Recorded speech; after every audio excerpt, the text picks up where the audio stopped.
Stage پر بیٹھے ہوئے قابل قدر حضرات اور شورائے کرام اور بالخصوص برادر اکبر حضرت محمد کامل صاحب قبلہ میٹھوی اور محترم سامعین، باپردہ خواتین امت، السلام علیکم ورحمۃ اللہ تعالی وبرکاتہ۔ وعلیکم السلام۔ الحمد للہ رب العالمین والعاقبۃ للمتقین والصلاة والسلام علی سید الانبیاء والمرسلین وعلى آلہ واصحابہ الطیبین الطاہرین، اما بعد فاعوذ باللہ من الشیطان الرجیم، بسم اللہ الرحمن الرحیم۔ صبغۃ اللہ ومن احسن من اللہ صبغہ، آمنت باللہ، صدق اللہ مولانا العظیم، وبلغنا رسولہ النبی الامین المکین الکریم، ونحن على ذلك لمن الشاہدین والشاکرین، والحمد للہ رب العالمین۔ آئیے ہم اور آپ کو سننے اور سنانے سے قبل آقائے نامدار، مدینے کے تاجدار، دونوں عالم کے مالک و مختار، فخر موجودات، شہر یار ارم، تاجدار حرم، نوبہار شفاعت، ارواحنا فدا، جناب احمد مصطفیٰ محمد مصطفیٰ صلی اللہ تعالی علیہ وسلم کی بارگاہ میں نہایت ہی عقیدت و احترام کے ساتھ درود و سلام کا نذرانہ پیش کریں۔ پڑھیں اللہم صلی علی سیدنا مولانا محمد وعلی آل سیدنا مولانا محمد بارک وسلم، صلاۃ و سلام علیک یا رسول اللہ صلی اللہ تعالی علیہ وسلم۔ محترم حاضرین، بہت ہی پیارا اور خوبصورت جلسہ ہے، پروگرام ہے، اور بہت دیر سے آپ حضرات ایک بعد دیگرے اچھے انداز اور لب و لہجے کے مالک شعراء سے آپ لوگ نعتیں اور منقبتیں سماعت فرما رہے ہیں۔ ابھی بھی بہت بڑے شاعر آپ کے روبرو حاضر ہیں، مجھ ناچیز کے بعد انشاءاللہ ان کا بھی کلام آپ لوگ سماعت فرمائیں گے۔ جو خاص اور مین مہمان ہیں ابھی وہ باقی ہیں، میں بیچ میں کچھ دیر کے لیے آپ کے روبرو ہو گیا ہوں، اور ابھی آپ کو پورا معاملہ ہی سماعت فرمانا ہے۔ قابل مبارکباد ہیں آج آپ تمامی حضرات کہ اہل رسول پور نے الحمدللہ اتنا بڑا لنگر خواجہ اور پھر اس وقت جشن غریب نواز رحمۃ اللہ تعالی علیہ کا انعقاد کیا ہے۔ بہرحال بہت بڑی بات ہے، اللہ ہم سب کو اس کا بہتر سے بہتر صلہ عطا فرمائے، اور اولیاء کرام کے نقش قدم پر ہم سب کو چلنے کی توفیق عطا فرمائے، آمین۔ میں آپ کی بارگاہ میں تھوڑی دیر کے لیے حاضر آیا ہوں۔ میری بھی تمنا ہے کہ حضور خواجہ غریب نواز رحمۃ اللہ تعالی علیہ کی شان میں اپنے ٹوٹے پھوٹے انداز میں منقبت کے چند اشعار پیش کروں، تاکہ نعت خواہ اور منقبت پڑھنے والوں میں میرا بھی نام درج ہو جائے۔ اگر آپ لوگ کی اجازت ہو تو میں پڑھوں، ورنہ بیان شروع کروں۔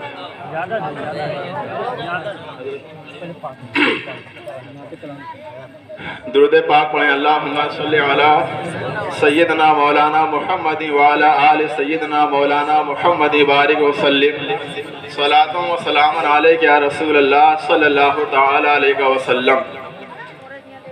غوث اعظم بمن بے سر و ساما مدد قبلہ دی مدد کعبہ ایما مدد بگرداب بلا افتاد کشتی ضعیفان و شکستہ رات پشتی بحق خواجہ عثمان ہارون مدد کن یا معین الدین چشتی مدد کن یا معین الدین چشتی مدد کن یا معین الدین چشتی۔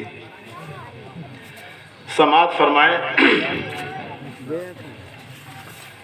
شاہ ہند الولی تم ہو خواجہ، شاہ ہند الولی تم ہو خواجہ، ہم کو اجمیر اپنا دکھا دو۔ شاہ ہند الولی تم ہو خواجہ، ہم کو اجمیر اپنا دکھا دو۔ شاہ ہند الولی تم ہو خواجہ، ہم کو اجمیر اپنا دکھا دو، ہم کو اجمیر اپنا دکھا دو۔ ہم تمہارے بھیکاری ہیں خواجہ، ہم تمہارے بھیکاری ہیں خواجہ، چشتیہ رنگ اپنا چڑھا دو۔ تمہارے بھیکاری ہیں خواجہ، چشتیہ رنگ اپنا چڑھا دو۔ بہت اچھی بات ہے کہ الحمدللہ حضور خواجہ غریب نواز رحمت اللہ تعالی علیہ کے ماننے والے چشتیہ رنگ میں آج ڈھلے ہوئے بڑا ہی خوبصورت منظر نظر آ رہا ہے۔ ہم تمہارے بھیکاری ہیں خواجہ، چشتیہ رنگ اپنا چڑھا دو۔ شاہ ہند الولی تم ہو خواجہ، ہم کو اجمیر اپنا دکھا دو۔ ایک ایک شعر پر توجہ کا طالب ہوں انشاءاللہ۔ ہم اور آپ اگرچہ رسول پور میں بیٹھے ہوئے ہیں لیکن ہمارا دل انشاءاللہ اجمیر پہنچ جائے گا۔ لے کے آئے ہیں کشکول خالی، تمہر روضے پہ سارے سوالی۔ لے کے آئے ہیں کشکول خالی، تمہر روضے پہ سارے سوالی۔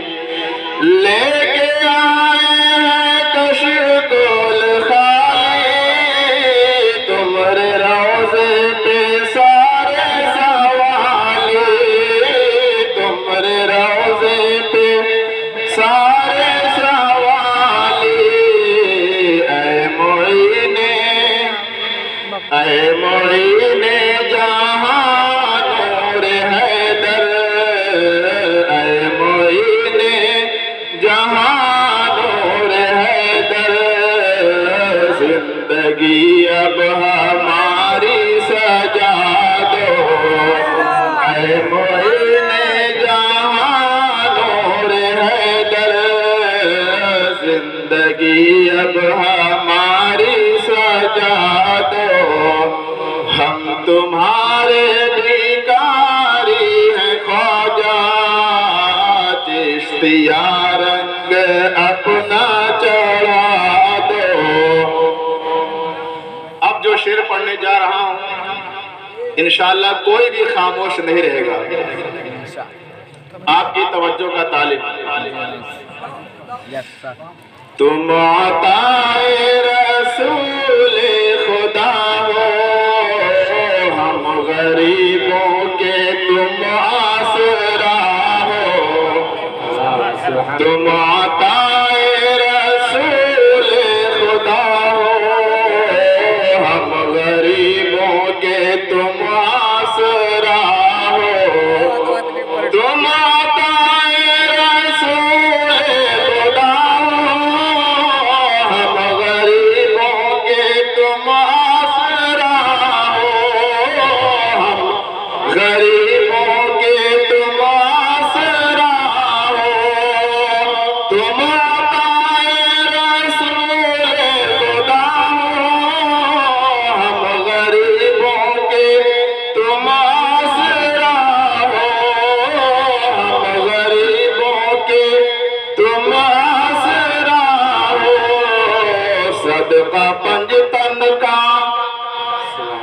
صدقہ پنجتن کا سنجر کے والی، صدقہ پنجتن کا سنجر کے والی، میری بگڑی بھی خواجہ بنا دو۔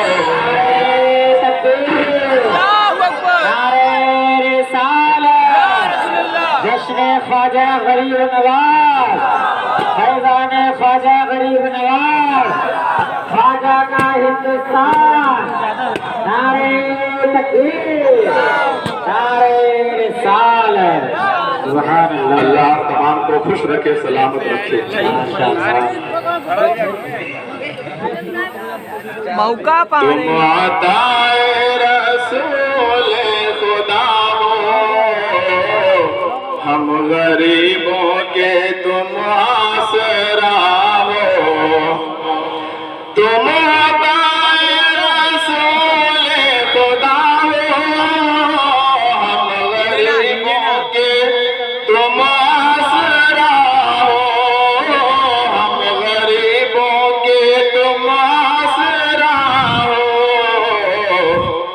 صدقہ پنجتن کا سنجر کے والی، صدقہ پنجتن کا سنجر کے والی، میری بگڑی بھی خواجہ بنا دو۔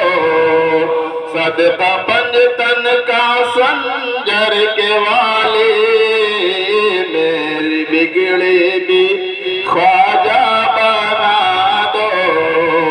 ہم تمہارے بھیکاری ہیں خواجہ، چشتیہ رنگ اپنا چڑھا دو۔ آخری شعر ملاحظہ فرما لیں۔ خواجہ عثمان ہارونی کے پیارے، غوث اعظم کی آنکھوں کے تارے، خواجہ عثمان ہارونی کے پیارے، غوث اعظم کی آنکھوں کے تارے، خواجہ عثمان ہارونی کے پیارے، غوث اعظم کی آنکھوں کے تارے، غوث اعظم کی آنکھوں کے تارے، کر کے نظر کرم مجھ پہ خواجہ، کر کے نظر کرم سب پہ خواجہ، کر کے نظر کرم مجھ پہ خواجہ، میرا سویا نصیبہ جگا دو۔ کر کے نظر کرم مجھ پہ خواجہ، میرا سویا نصیبہ جگا دو۔ شاعر والی تم ہو خواجہ، ہم کو اجمیر اپنا دکھا دو، ہم کو اجمیر اپنا دکھا دو۔ ہم تمہارے بھیکاری ہیں خواجہ، ہم تمہارے بھیکاری ہیں خواجہ، چشتیہ رنگ اپنا چڑھا دو، چشتیہ رنگ اپنا چڑھا دو۔ درود پاک پڑھیں، اللہم صلی علی سیدنا مولانا محمد اتنے پیسے الگ دے دیں۔ محترم حضرات، آپ حضرات بالکل بھی نہ گھبرائیں، جس نے اتنا بڑا پروگرام آپ حضرات نے منعقد کیا ہے، ایسے ہی کچھ دیر آپ حضرات اور بیٹھیں، انشاءاللہ ہماری دنیا بھی کامیاب ہوگی، ہماری آخرت بھی کامیاب ہوگی۔ خواجہ ہند وہ دربار ہے اعلیٰ تیرا، خواجہ ہند وہ دربار ہے اعلیٰ تیرا، کبھی محروم نہیں مانگنے والا تیرا، تیرے در پر تیرا منگتا دست بستہ ہے کھڑا، تیرے در پر تیرا منگتا دست بستہ ہے کھڑا،